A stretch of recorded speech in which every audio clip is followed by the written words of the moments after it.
Good evening students. आज का topic है हमारा त्रिकोणमिति। त्रिकोणमितीय, ठीक है। और त्रिकोणमितीय का एक छोटा सा टॉपिक है त्रिकोणमितीय सर्वसमीकाएं। तो आज हम इन त्रिकोणमितीय सर्वसमीकाओं के बारे में पढ़ेंगे।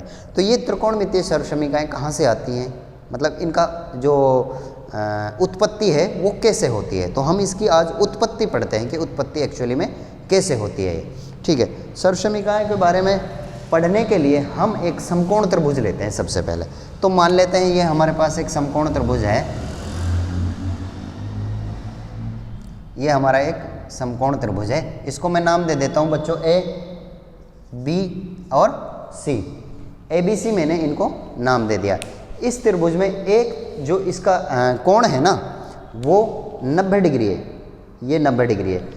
तो इस 90 डिग्री के जो सामने वाली भुजा है वो इस त्रिभुज की सबसे बड़ी भुजा है और उसको हम बोलते हैं कर्ण। ये हमारा कर्ण है, ठीक है। ये हमारा कर्ण हो गया। और बाकी जो दो भुजाएं हैं ये लंब हो गया, ये आधार हो गया।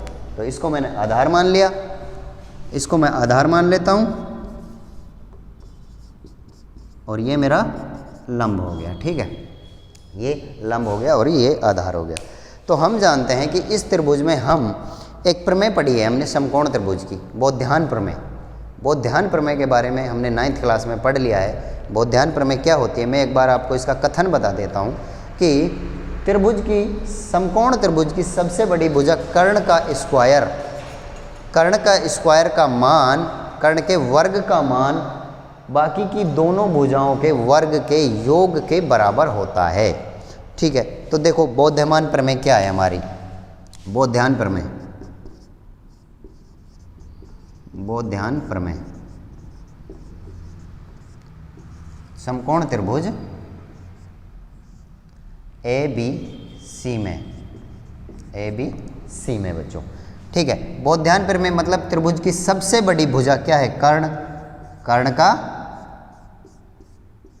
वर्ग बराबर बाकी दो भुजाओं जो बची हुई हैं उनके वर्ग का योग, मतलब आधार का वर्ग प्लस लंब का वर्ग, इसके बराबर होती है। ये हमारी बोधायन प्रमेय होती है, ठीक है।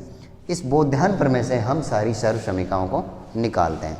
तो देखो कर्ण क्या है बच्चों मेरा, AC, तो मैं कर्ण की जगह AC रख सकता हूँ। AC का इस वर्ग बराबर आधार क्या है मेरा, मैंने BC लिया है तो BC का वर्ग प्लस लंब क्या है मेरा AB और AB का वर्ग। ये मान लेता हूँ मैं समीकरण नंबर 1 आ गई मेरे पास।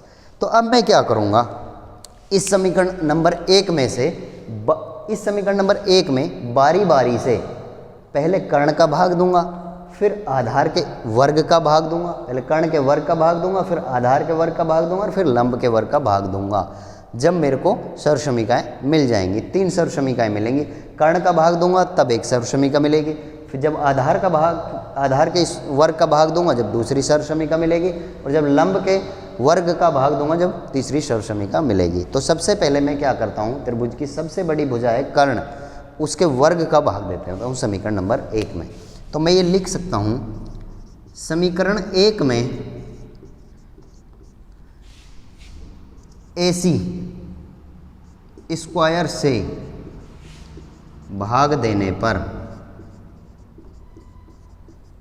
समीकरण 1 में AC स्क्वायर से भाग देने पर, तो सबसे पहले देखो बच्चों AC बटा AC दोनों के ऊपर स्क्वायर है इसलिए मैंने इसका पूरे का वर्ग कर दिया, दोनों का वर्ग कर दिया, बराबर BC में भी मैं क्या करूँगा, AC का भाग दूंगा और इन दोनों का वर्ग, प्लस AB में भी क्या करूँगा मैं बच्चों, AC का भाग दे दूंगा और इनका वर्ग कर दिया। अब देखो ये AC अपॉन AC क्या कट जाएगी बच्चों, आपस में कट गई तो क्या बचा यहाँ पर 1, और 1 का स्क्वायर क्या होता है बच्चों 1, बराबर BC अपॉन AC का स्क्वायर प्लस ये आपस में कट नहीं रहे हैं तो AB अपॉन AC का स्क्वायर, ठीक है। ये हमको मिल गया। अब देखो बच्चों यहाँ से आगे हम क्या करेंगे, हमने 9th क्लास में या ट्रिग्नोमेट्रिक में हम एक चीज़ पढ़ते हैं बच्चों, लाल बटा कक्का। जो त्रिकोणमिति का जो अनुपात है, जो त्रिकोणमिति के फलन हैं sine theta, cos theta, tan theta, cot theta, sec theta और कोसेक थीटा है, उनका जो अनुपात निकालते हैं ना, अनुपात एक्चुअली में अनुपात उनका होता क्या है इस त्रिभुज के अकॉर्डिंग, इस त्रिभुज के अनुसार अनुपात क्या होता है, तो उसको याद करने के लिए हम एक ट्रिक पढ़ते हैं, लाल बटा कक्का। लाल बटा कक्का हिंदी में हम पढ़ते हैं ये। ऊपर से जब हमारा ऊपर लंब होता है और नीचे कर्ण होता है, जब हम किसको लेते हैं बच्चों, तब हम लेते हैं साइन थीटा को, ठीक है। दूसरा आधार बटा कर्ण जब हम लेते हैं कोस थीटा को, और लंब बटा आधार होता है तब हम लेते हैं टेन थीटा। ये टेन थीटा का रेशियो है, टेन थीटा का अनुपात है, ये कोस थीटा का अनुपात है और ये साइन थीटा का अनुपात है। जब हम नीचे से लेते हैं तो ये कोट थीटा का अनुपात हो गया और ये सेक थीटा का अनुपात हो गया और ये कोसेक थीटा का अनुपात हो गया बच्चों, ठीक है। अब हमारे पास ये चीज़ें काम में आएंगी। अब देखो एक बराबर BC बटा AC। अब BC क्या है बच्चों मेरा, चित्र से अब हम देखते हैं BC क्या है। BC मेरा क्या है बच्चों, आधार। तो मैं इसकी जगह BC लिख सकता हूँ या आधार लिख सकता हूँ। आधार को मैं इस चित्र के अनुसार या इस ट्रिक के अनुसार मैं A लिख सकता हूँ, A अपॉन बटा AC क्या है बच्चों मेरा, कर्ण है, और कर्ण को मैं किससे लिख रहा हूँ, कैसे लिख दिया, और इसका होल स्क्वायर प्लस दूसरा क्या है AB क्या है बच्चों मेरा चित्र के अनुसार लंब, तो इसकी जगह मैं लंब लिख सकता हूँ L, और AC क्या है मेरा कर्ण, तो मैंने कर्ण लिख दिया और इसका स्क्वायर कर दिया। अब देखो 1 इक्वल टू आधार बटा कर्ण। आधार बटा कर्ण को मैं क्या लिखता हूँ बच्चों, आधार बटा कर्ण को मैं लिख सकता हूँ cos theta. Cos theta square है इसलिए स्क्वायर लगा दिया, कोस स्क्वायर थीटा। उसके बाद प्लस लंब बटा कर्ण को मैं क्या लिखता हूँ बच्चों, लंब बटा कर्ण को मैं लिखता हूँ साइन थीटा। तो मैंने यहाँ पर साइन थीटा और इसका वर्ग है तो इसका वर्ग लगा दिया। तो ये मेरे को एक मिल गई सर्वसमीका एक। कि सर्वसमीका एक क्या है बच्चों, कि sine square theta plus cos square theta का मान क्या होता है, एक होता है। अब मैंने क्या किया था, पहले कर्ण का भाग दिया था, अब मैं समीकरण एक में आधार से भाग दे देता हूँ, और आधार मेरा क्या है BC। तो मैं लिख दूंगा समीकरण एक में BC के वर्ग से भाग देने पर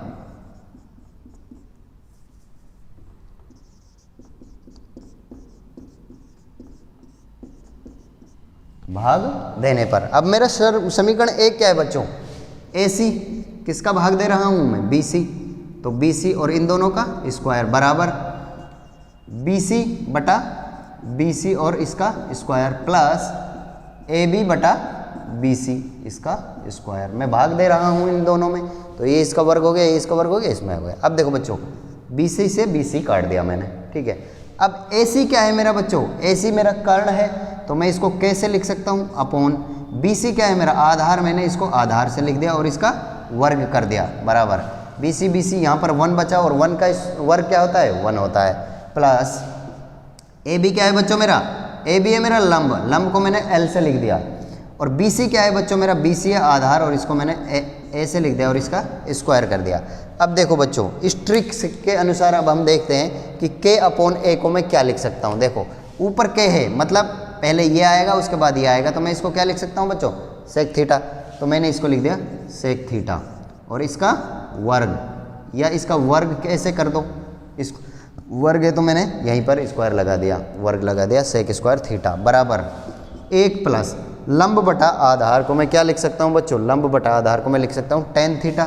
तो टेन और इसका स्क्वायर थीटा। तो ये मेरे को दूसरी सर्वसमीका मिल गई बच्चों, कि सेक स्क्वायर थीटा की जगह मैं क्या लिख सकता हूँ, 1 प्लस टेन स्क्वायर थीटा। या मैं बोल सकता हूँ कि सेक स्क्वायर थीटा का मान क्या होता है बच्चों, 1 प्लस टेन स्क्वायर थीटा। अब मैंने आधार से भाग दे लिया समीकरण एक में।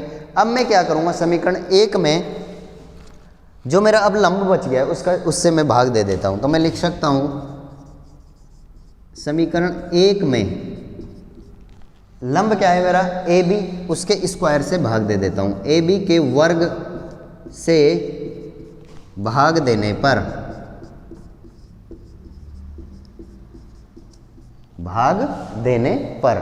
अब समीकरण एक क्या है बच्चों मेरा, AC।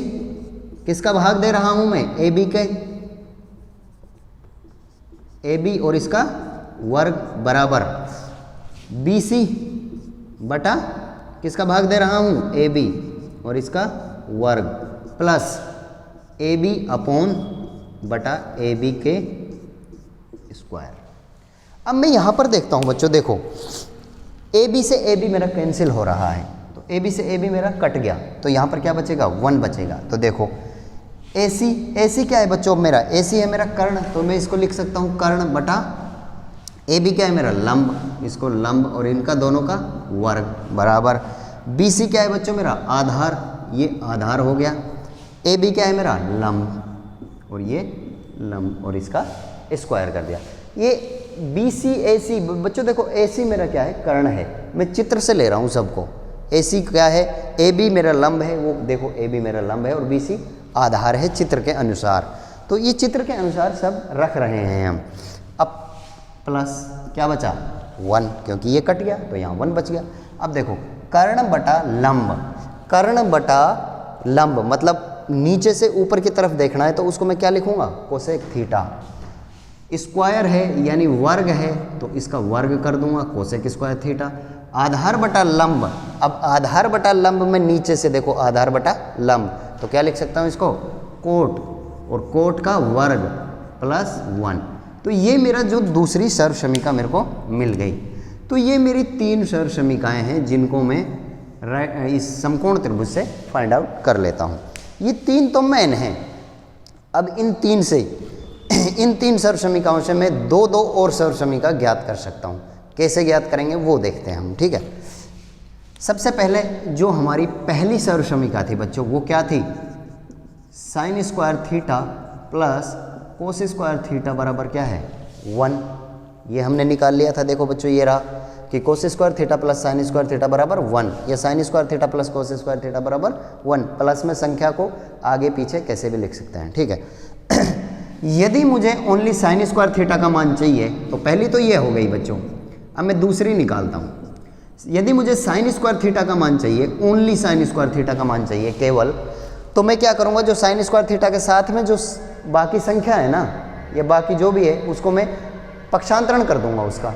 तो मैं क्या करूँगा, इस कोस स्क्वायर थीटा का पक्षांतरण कर देता हूँ। इधर क्या है पहले से ही 1, जब ये पक्षांतरण करेंगे तो ये पहले प्लस था, इधर जाके पक्षांतरण करने के बाद किस में बदल जाएगा, इसका चिन्ह बदल जाता है। तो चिन्ह क्या हो जाएगा बच्चों माइनस, तो ये हो गया माइनस कोस स्क्वायर थीटा।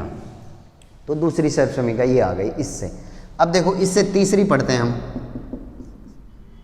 यदि मुझे ओनली कोस स्क्वायर थीटा की वैल्यू चाहिए बच्चों, कोस स्क्वायर थीटा की वैल्यू चाहिए, तो मैं क्या करूँगा, इस साइन स्क्वायर थीटा का पक्षांतरण कर दूंगा। तो देखो बच्चों कोस स्क्वायर थीटा बराबर 1 माइनस साइन स्क्वायर थीटा, ये आ गई, ये मिल गई मेरे को सर्वसमीका। अब देखो बच्चों ये तो पहली सर्वसमीका थी जिससे मैंने 2 और निकाल लिया पक्षांतरण करके। अब मेरी जो दूसरी सर्वसमीका है वो देखते हैं बच्चों हम। तो दूसरी सर्वसमीका क्या है बच्चों मेरी, सेक स्क्वायर थीटा बराबर 1 प्लस टेन का वर्ग थीटा, ठीक है। यहाँ पर मैं सेक स्क्वायर थीटा का मेरा मान क्या है 1 प्लस टेन स्क्वायर थीटा। अब यदि मुझे ओनली किसका वैल्यू चाहिए बच्चों, टेन का चाहिए, तो टेन के साथ में जो संख्या है ना उसका पक्षांतरण कर दो, तो टेन का आ जाएगा निकल के। देखो जैसे टेन का वर्ग थीटा बराबर, यहाँ पर क्या है पहले से ही सेक का वर्ग थीटा, और जब इस 1 का पक्षांतरण करेंगे तो ये किसका हो जाएगा -1, ये निकल के आ गया। अब यदि मुझे 1 चाहिए ओनली इधर, तो मैं क्या करूँगा, जो ये मेरा सेक है ना इसका पक्षांतरण कर दूंगा इधर। तो क्या आ जाएगा बच्चों यहाँ पर, ये मेरा आ जाएगा सेक का वर्ग थीटा माइनस टेन का वो स्क्वायर थीटा बराबर 1। क्योंकि मैं इसका पक्षांतरण कर रहा हूँ, तो जब पक्षांतरण करूँगा तो यहाँ पर प्लस था, पक्षांतरण करने के बाद चिन्ह बदल जाएगा, माइनस का हो जाएगा। तो इससे मिल गए मेरे को ये 2 मिल गए मेरे। तो मेरी कितनी हो गई 3 और 3 6। अब मेरी एक लास्ट सर्वसमीका बच गई बच्चों। लास्ट सर्वसमीका क्या है मेरी, कोसेक वर्ग थीटा बराबर कोट का वर्ग थीटा प्लस 1, ये है। अब मैं कोसेक स्क्वायर थीटा की जगह ये लिख सकता हूँ। तो दूसरी सर्वसमीका है, क्या करूँगा मैं, इस कोट स्क्वायर थीटा को इधर ले आऊँगा, पक्षांतरण कर दूंगा। जब पक्षांतरण करूँगा तो कोसेक का स्क्वायर थीटा माइनस, ये प्लस है इधर, इधर आएगा तो माइनस का हो जाएगा बच्चों, कोट स्क्वायर थीटा, और इधर क्या बचेगा बराबर के, उधर क्या बचेगा 1, तो ये 1 बच गया। अब क्या करेंगे हम बच्चों, यदि मुझे कोट स्क्वायर थीटा का मान चाहिए तो इसमें 1 को इधर ले आऊँगा, तो एक साइड क्या बचेगा बच्चों मेरा, एक साइड बच जाएगा मेरा कोट स्क्वायर थीटा बराबर, इधर क्या है बच्चों कोसेक स्क्वायर थीटा, और जब मैं 1 का पक्षांतरण करूँगा तो इधर ही आके ये क्या हो जाएगा, ये माइनस हो जाएगा। तो इस तरह से मेरे को 9 सर्वसमीकाएँ मेरे को मिल जाएंगी, मतलब जो मेन पहली सर्वसमीका थी उससे 2 मिल जाएंगी, दूसरी वाली से 2 मिल जाएंगे और तीसरी वाली से 2 मिल जाएंगे। तो इस तरह से बच्चों हम इन सर्वसमीकाओं को ज्ञात करते हैं त्रिकोणमिति में। तो आई होप आपको अच्छी तरह से समझ आया होगा। So guys thank you.